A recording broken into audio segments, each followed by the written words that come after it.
Merci, Monsieur le Président. Effectivement, il nous est aujourd'hui proposé d'ajuster le dispositif d'aide à la rénovation du patrimoine bâti, et je vais me concentrer essentiellement sur la rénovation du petit patrimoine non protégé, avec l'extension en fait sur les communes de 2000 à 3000 habitants, puisque c'était effectivement un petit gap qui nous empêchait d'aider certains dispositifs, et donc je vais principalement me concentrer sur ce point. Alors effectivement, c'est un levier pour la rénovation du petit patrimoine rural, parce qu'au-delà des églises, qui sont l'illustration la plus flagrante de ce patrimoine, il existe tout un tas de pépites cachées à nos yeux parfois, et qui sont effectivement des témoignages de l'histoire passée que les citoyens ne peuvent s'approprier et qu'ils ne peuvent parfois tout simplement visiter parce que les édifices sont fermés ou à l'abandon.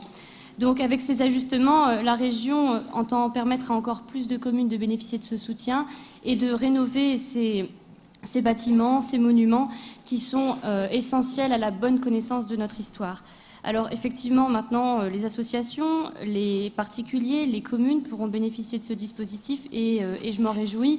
En Flandre intérieure, pour vous donner un exemple très très concret sur ce dispositif, c'est le château de Morbec qui pourra candidater tout au moins à ce dispositif sous réserve d'éligibilité. C'est aussi, pourquoi pas, demain, la frégate Vandamme à Cassel, un château de l'époque impériale, qui pourront candidater puisque ces communes se situent juste dans cette parenthèse entre 2000 et 3000 habitants.